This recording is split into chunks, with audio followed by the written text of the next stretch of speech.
दोस्तों, बहुत समय पहले की बात है। एक छोटा सा गांव था जिसका नाम था सोहनपुर, जो बड़ा ही कुख्यात था। इस गांव में सभी लोग उद्दंड प्रकृति के थे। वे लोग छोटी छोटी बातों पर आए दिन झगड़े किया करते थे, मारपीट किया करते थे। वहां कोई भी किसी को भी पसंद नहीं करता था। यहाँ तक कि छोटी छोटी बातों पर भी वो एक दूसरे से बहस करने लगते थे, लड़ पड़ते थे। और वहां के जो छोटे छोटे बच्चे थे, उन्होंने भी अपने सामने यही सब होता हुआ देखा। और यही सब देखते हुए वे लोग बड़े हुए, जिस कारण उन्होंने भी यही सब सीखा। वे लोग भी छोटी छोटी बातों पर लड़ जाया करते, एक दूसरे को मारने पीटने लगते। उस गांव में पढ़ाई का नामो निशान तक नहीं था। कोई भी अपने बच्चों को पढ़ने लिखने नहीं भेजता था, ना ही कोई उन्हें अच्छी शिक्षा प्रदान करता था ताकि वह आगे चलकर अपना भविष्य सुधार सके। उस गांव का हर एक व्यक्ति केवल गुंडागर्दी और मारपीट में ही लगा रहता। जहां एक तरफ ये पूरा गांव झगड़े और मारपीट में व्यस्त था, वहीं पर इस गांव में दो युवक ऐसे भी थे जो पूरे गांव के विपरीत थे। उन दोनों नौजवानों ने अच्छी शिक्षा ग्रहण की थी। उन्हें शास्त्रों का भी बहुत अच्छा ज्ञान था। वे लोग अच्छे परिवार से थे, संस्कारी थे। जब भी वो दोनों नौजवान अपने गांव को इस तरह से लड़ता झगड़ता मारपीट करता देखते तो उन्हें बहुत दुख होता। वे हमेशा यही सोचा करते कि यहाँ पर हर एक नौजवान युवक भी लड़ने झगड़ने में लगा हुआ है। उन्हें अपने भविष्य की कोई चिंता नहीं, ना ही उन्होंने कभी अच्छी शिक्षा ग्रहण की है और ना ही वे अपने से छोटों को कोई अच्छी शिक्षा ग्रहण करवा रहे हैं। वे लोग तो बस हमेशा लड़ाई झगड़े करते रहते हैं। जबकि आसपास के गांवों में देखो, वहां का हर नौजवान युवक अच्छी शिक्षा ग्रहण कर चुका है। वे लोग अपने भविष्य को सुधार रहे हैं। वहां के लोग बड़े ही दयालु और उदार प्रवृत्ति वाले हैं। वहां के कई नौजवानों ने कई प्रकार की सफलताएं भी हासिल कर ली हैं। लेकिन एक हमारा गांव है जहां पर आए दिन केवल लड़ाई झगड़े ही होते रहते हैं। और यही कारण है कि आसपास के गांव वाले हमारे गांव तक नहीं आते, क्योंकि वे जानते हैं यहाँ पर लोग केवल गुंडागर्दी करते हैं, एक दूसरे को मारते पीटते हैं। ऐसे में डर के कारण हमारे गांव के पास से तक नहीं गुजरते। यह सब देखकर वे दोनों नौजवान बहुत परेशान हो चुके थे, बहुत चिंतित हो चुके थे। उन्हें ये समझ नहीं आ रहा था कि आखिर वो अपने जीवन में कैसे आगे बढ़ेंगे, क्योंकि वो दोनों नौजवान युवक अपने जीवन में कुछ करना चाहते थे, कुछ बनना चाहते थे। और अपने गांव के लोगों के कारण वे लोग आगे नहीं बढ़ पा रहे थे। इसी कारण वो बहुत परेशान थे। तभी उन्हें एक दिन पता चला कि पास ही के गांव में एक बौद्ध भिक्षु आए हुए हैं जो सभी की समस्या का समाधान करते हैं। वे लोग तुरंत ही उन बौद्ध भिक्षु से मिलने के लिए पहुंच गए। उन दोनों ने उन बौद्ध भिक्षु को प्रणाम किया। इस पर वो बौद्ध भिक्षु उन दोनों युवकों से कहते हैं, क्या बात है, तुम्हारी समस्या का क्या कारण है?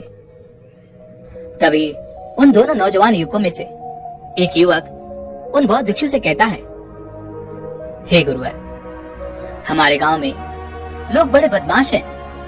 उन लोगों को प्रेम से रहना आता ही नहीं है। वह लोग बस आपस में लड़ते रहते हैं, झगड़ते रहते हैं और कभी कभी तो बात मारपीट तक भी आ जाती है। हमारे गांव के सभी नौजवान युवकों ने अपने बड़े बुजुर्गों से केवल लड़ना झगड़ना ही सीखा है। उन्होंने कभी भी शिक्षा ग्रहण करने पर ध्यान तक नहीं दिया। उन्हें अपने भविष्य की तनिक भी चिंता नहीं। और वहीं पर आसपास के गांव वालों को देखिए, वहां पर सभी नौजवान युवक अच्छी तरह से शिक्षित हैं और उनमें से कई नौजवानों ने तो अपने जीवन में सफलताएं भी प्राप्त कर ली हैं। लेकिन एक हमारा गांव है जहां हर व्यक्ति एक दूसरे से जलता है, एक दूसरे से ईर्ष्या करता है।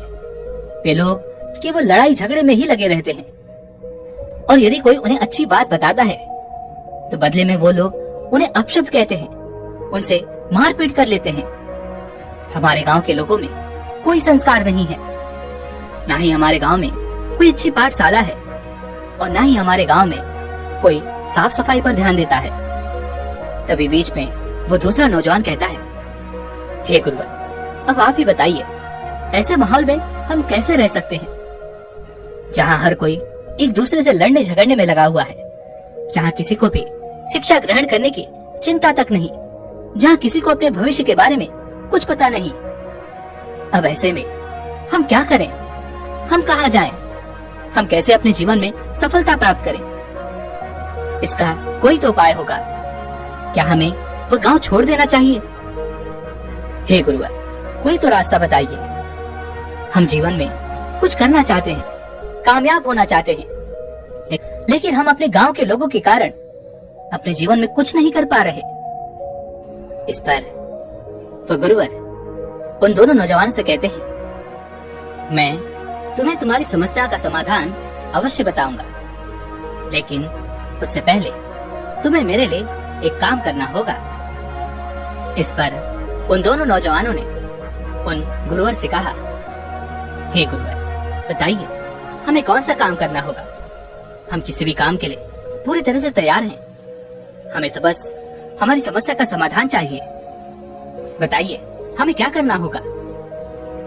तभी वह गुरुवर उन दोनों नौजवानों से कहते हैं, जैसा कि आप दोनों देख सकते हैं, सामने वो बगीचा है। उस बगीचे से आपको मेरे लिए एक लाल फूल लाना है। उन गुरुवर के मुख से यह सुनकर वो दोनों नौजवान बड़े प्रसन्न हुए। उन्होंने सोचा, बस इतना सा काम।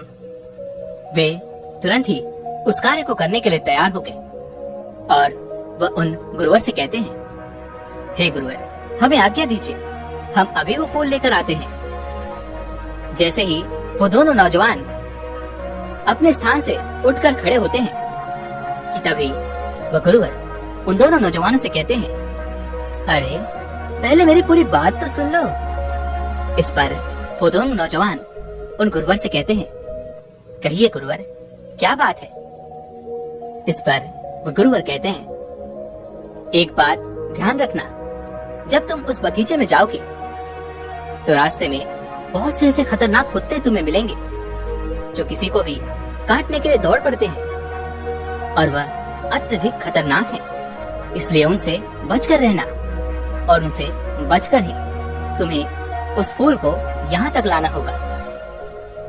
कुत्तों की बात सुनकर उन दोनों नौजवानों के मन में एक अजीब सा डर बैठ गया। फिर भी उन दोनों ने जैसे तैसे हिम्मत जुटाई और वे लोग बगीचे की तरफ आगे बढ़े। रास्ते में उन्हें कई सारे कुत्ते देखने को मिले, लेकिन वो सभी कुत्ते बहुत शांत बैठे हुए थे। ना किसी ने उन पर भौंका और ना ही किसी ने उन्हें काटने के लिए दौड़ाया। लेकिन फिर भी वो दोनों नौजवान मन ही मन उन कुत्तों के बारे में अजीब अजीब बातें सोच रहे थे। वे उन कुत्तों को देखकर बहुत घबरा गए थे।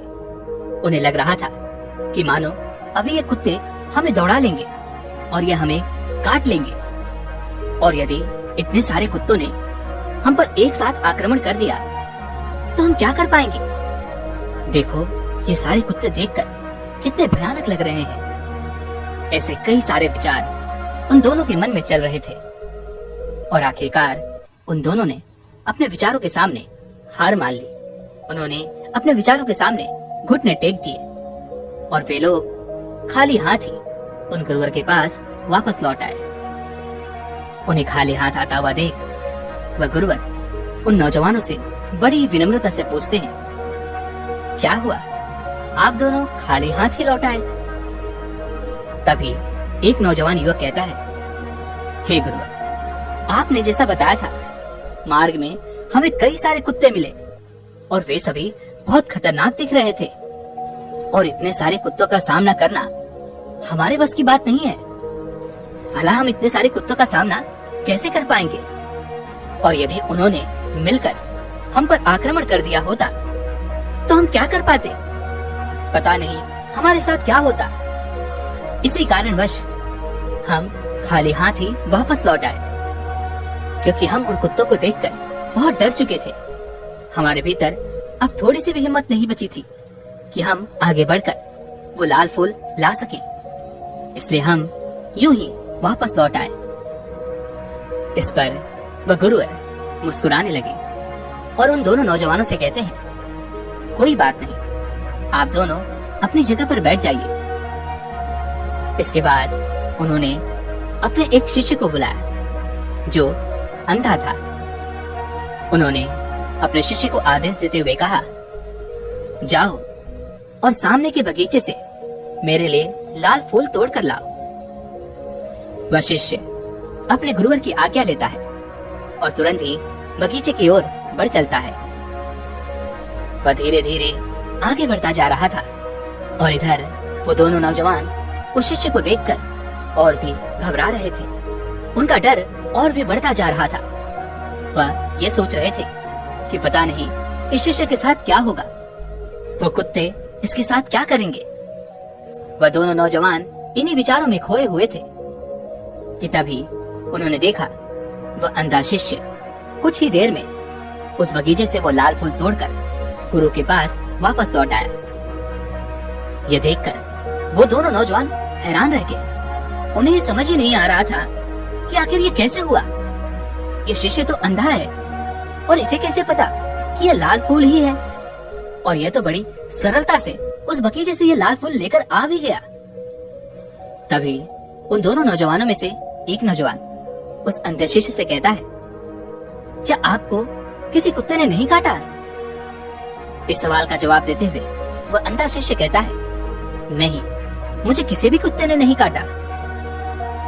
तभी आगे वह गुरुवर उन दोनों नौजवानों से कहते हैं, यह तो उसका रोज का काम है। यह रोज सुबह सुबह बगीचे में जाता है और मेरे लिए यही लाल पुष्प लेकर आता है, और जब ये बगीचे की ओर जाता है तब इसका पूरा ध्यान केवल बगीचे पर होता है, उस लाल पुष्प पर होता है, और इसका ध्यान कहीं और नहीं भटकता।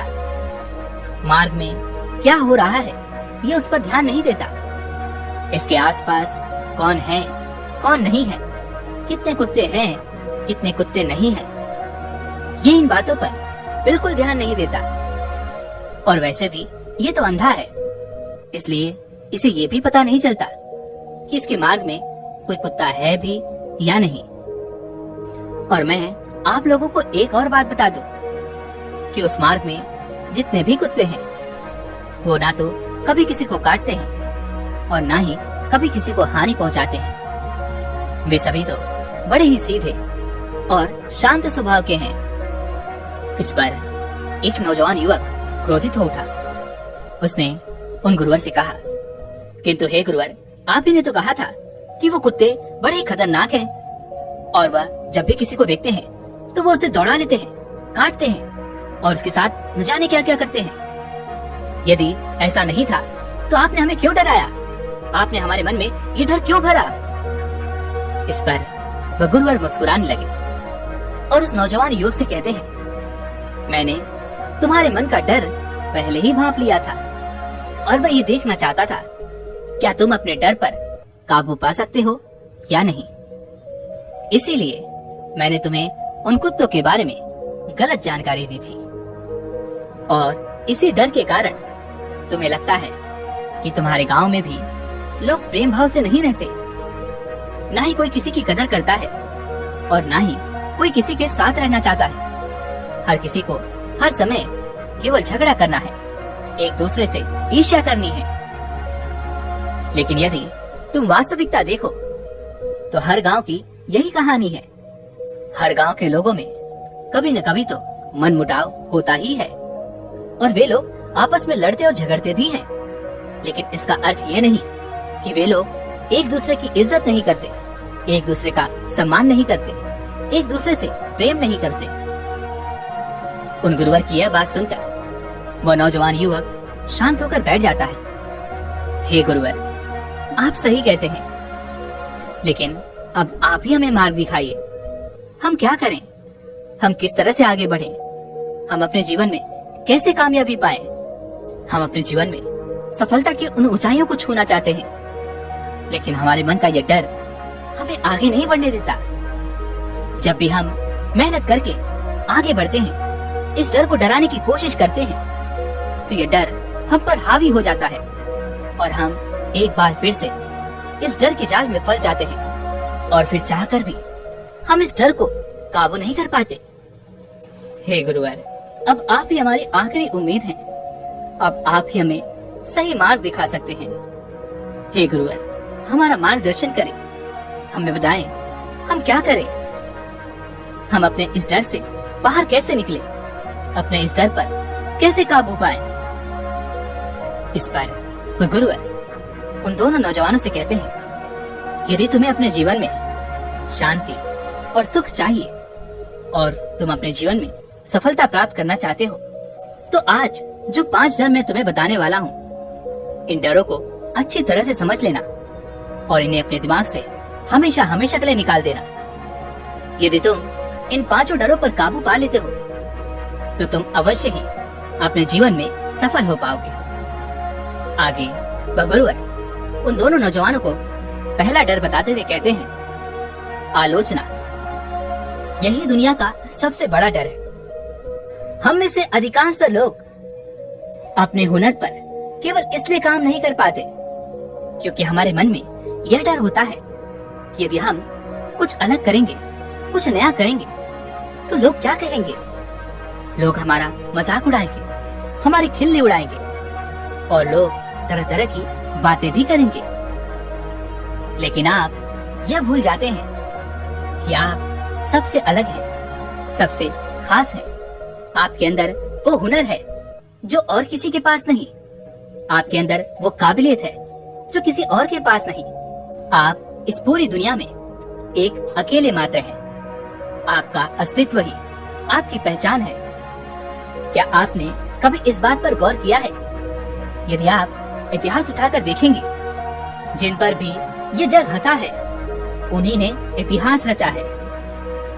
इसलिए लोगों की आलोचनाओं से मत डरिए। आलोचनाएं तो हमें जीवन में और मजबूत बनाती हैं, वो हमें और भी काबिल बनाती हैं। ऐसे कई सारे लोग हैं जिन्होंने उनको मंद बुद्धि कहा था और वो पढ़ाई में भी बहुत कमजोर थे। सभी ने उनका मजाक भी बहुत बनाया, लेकिन आगे चलकर वो इस दुनिया के सबसे बड़े साइंटिस्ट बने और इस दुनिया को उन्होंने तरह तरह के आविष्कार दिए। इसलिए आलोचनाओं से मत डरिए, क्योंकि आलोचनाएं तो हमें और बेहतर बनाने के लिए आती हैं। जब भी कोई आपकी आलोचना करे तो उससे डरिए मत, बल्कि उसे एक प्रेरणा के तौर पर लीजिए कि हाँ, आप कुछ अलग कर रहे हैं, कुछ खास कर रहे हैं। हो सकता है कि ये खास करने में आपसे कुछ गलतियां भी हो, लोग आपका मजाक भी बनाएं, लेकिन एक न एक दिन आप उस कार्य में सफल होकर रहेंगे। और इस बात को आपको अपने मन में बिठा लेना है, क्योंकि उनकी हंसी का, उनके मजाक का, उनकी बातों का जवाब हमें सफल होकर ही देना है। और सफलता से बड़ा और कोई जवाब नहीं होता। जब आप आलोचनाओं से डरना छोड़ देंगे, तो आप अपने जीवन में बहुत ही जल्दी सफलता की उन ऊंचाइयों को छूना शुरू कर देंगे। इसलिए लोग क्या कह रहे हैं, उन्हें कहने दो, उनकी बातों पर ध्यान मत दो। आपका सारा ध्यान तो केवल अपने लक्ष्य पर होना चाहिए। आपको क्या करना है, आपको क्या पाना है, आपकी क्या मंजिल है, आपका पूरा ध्यान केवल अपने लक्ष्य पर केंद्रित रखो। आगे वह गुरुवर दूसरा सबसे बड़ा डर बताते हुए कहते हैं, किसी को खोने का डर। हर व्यक्ति इस बात से भयभीत है कि यदि मेरी पत्नी या मेरा पति मुझे छोड़कर चला गया तो क्या होगा, मेरी नौकरी चली गई तो क्या होगा, यदि मेरी सैलरी कम हो गई तो मैं अपने परिवार को कैसे चलाऊंगा। किसी को नौकरी खो जाने का डर है, तो किसी को अपनी मान प्रतिष्ठा के खोने का डर है। कोई अपनी कुर्सी से प्यार करता है, वह उसे खोना नहीं चाहता। हर इंसान के मन में ऐसे कई प्रकार के डर होते हैं जिन पर वह कभी काबू नहीं कर पाता। लेकिन आपको इस डर पर काबू पाना ही होगा। जब भी आपके मन में ऐसे कोई विचार आए तो आपको ये सोचना है कि यदि वह व्यक्ति, यदि वह नौकरी मुझसे छूट जाती है तो मुझे क्या करना चाहिए। ऐसे समय पर मुझे क्या करना होगा ताकि मैं अपने परिवार का पालन पोषण कर सकूं। और ऐसे कई सारे उदाहरण हैं। कोई व्यक्ति केवल इसलिए सफल हो जाता है क्योंकि किसी व्यक्ति ने उसे धोखा दिया, उसे छोड़ दिया और उसके जवाब में उन्होंने सफलता का रास्ता चुना और बदले में उन्होंने सफल होकर उसे उसका जवाब दिया। इसलिए किसी भी चीज, किसी भी वस्तु या किसी के खोने का डर अपने मन से निकाल दो, क्योंकि किसी भी वस्तु, किसी भी चीज के खो जाने के बाद आपका जीवन बर्बाद नहीं होता, बल्कि आपको एक नए नजरिए की आवश्यकता होती है। और वह है कि आपको आगे क्या करना है, आपको आगे कहाँ पहुँचना है और अपना पूरा ध्यान आप केवल इसी पर केंद्रित करें। आगे वह गुरुवर उन दोनों नौजवानों को तीसरा सबसे बड़ा डर बताते हुए कहते हैं, गरीबी का डर। जब भी आप किसी इंसान को नया धंधा खोलने के लिए कहेंगे तो पहले तो वो अपनी गरीबी के बारे में ही आपको बताएगा और फिर बोलेगा कि अगर मैं इसमें विफल रहा, यदि मैं इसमें सफल ना हो पाया तो मेरा क्या होगा। मेरी तो सारी जमा पूंजी यूं ही व्यर्थ हो जाएगी। लोग मेरा मजाक बनाएंगे, मेरी खिल्ली उड़ाएंगे। लेकिन एक बार के लिए यह सोचकर देखिए कि यदि बड़ी बड़ी कंपनियों वाले भी कुछ इसी प्रकार सोचे तो क्या आपके पास कभी कोई नौकरी होगी? क्या वो कभी बड़ी बड़ी फैक्ट्रियां लगा पाएंगे? और ऐसे कई सारे उदाहरण हैं। जब लोग पूरी तरह से कंगाल हो चुके थे और उसके बाद जब उनके पास सिर्फ थोड़ा सा पैसा बचा था, तब उन्होंने अपने हुनर का इस्तेमाल किया, अपने स्किल्स को आजमाया और उसके बाद उन्होंने पहले से भी ज्यादा पैसे कमाए, पहले से भी ज्यादा रुतबा कमाया, पहले से भी ज्यादा इज्जत कमाई, पहले से भी बड़ी फैक्ट्रियां खड़ी कर दी और एक बार फिर वे अपने हुनर और अपने स्किल को आजमा कर सफलता की उन ऊंचाइयों को एक बार फिर पा सके। क्योंकि पैसा आज आपके हाथ में आया है तो कल आपके हाथ से जाएगा भी। इसलिए पैसे के आने जाने से मत डरिए। आप केवल अपने स्किल्स, अपने हुनर पर काम कीजिए। जैसे जैसे आपका हुनर मजबूत होता जाएगा, जैसे जैसे आपके हुनर की धार और तेज होती जाएगी, आप और भी तेजी से सफलता की ओर आगे बढ़ते जाएंगे और आप एक बार फिर से सफलता की उन ऊंचाइयों को छू पाएंगे। और फिर भी यदि आपके मन में ये डर आपको सताता है तो आपको एक बात हमेशा याद रखनी चाहिए कि कोई भी व्यक्ति अपनी माँ की पेट से ये सब सीख कर नहीं आता कि वह गरीब है या अमीर। वह तो उसे जन्म लेने के बाद ही सब कुछ सीखना पड़ता है। इसलिए आप गरीब से अमीर कैसे बनेंगे ये आपको तय करना होगा। आगे वह गुरुवर उन दोनों नौजवानों को अगला डर बताते हुए कहते हैं, वृद्धावस्था का डर। क्योंकि हर व्यक्ति अपने जीवन में जवान रहना चाहता है, वह कभी बूढ़ा नहीं होना चाहता। जब कोई भी व्यक्ति वृद्धावस्था की ओर आगे बढ़ता है, जब उसकी उम्र 35 से 40 साल के बीच में होती है, ऐसे में कोई भी व्यक्ति यह सोचता है कि अब मैं क्या कर पाऊंगा, मैं तो बूढ़ा हो चुका हूँ और अब तक जब मैं सफल ना हो पाया तो अब आगे क्या सफल हो पाऊंगा, मैं आगे क्या कर पाऊंगा। और इसी प्रकार उनका सारा जीवन यूं ही बीत जाता है। लेकिन जब वो 25 से 30 साल के होते हैं तो अपने जीवन को पूरी तरह से मजे में जीते हैं। तब उनके मन में एक पल के लिए भी ये ख्याल नहीं आता कि हमें जीवन में कुछ करना है, कामयाबी हासिल करनी है, सफलता पानी है। तब तो उन्हें केवल अपने जीवन को जीना होता है। लेकिन जैसे जैसे उम्र बढ़ती जाती है और वो 35 से 40 साल के बीच में आते हैं, तब वो यह सोचना शुरू करते हैं कि अब हम अपने जीवन के लिए क्या कर सकते हैं, हम सफलता पाने के लिए क्या कर सकते हैं। अब तो मेरी उम्र बीत गई है, अब मैं कुछ नहीं कर पाऊंगा।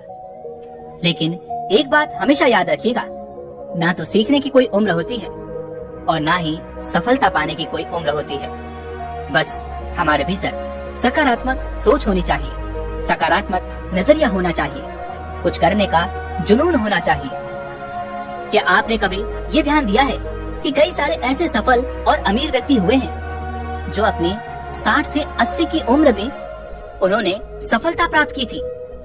और ऐसे कई सारे युवक हुए हैं जिन्होंने केवल 20 साल के अंदर ही अपने लिए सफलता का मार्ग बनाया है और वे उस पर चलकर सफल भी हुए हैं। इसलिए याद रखिएगा, सफल होने की कोई उम्र नहीं होती। आप जब चाहें अपने लिए सफल होने का मार्ग तैयार कर सकते हैं। आगे वह गुरुवर उन दोनों नौजवानों को आखिरी डर बताते हुए कहते हैं, बीमारी का डर। हर व्यक्ति अपने जीवन में स्वस्थ रहना चाहता है।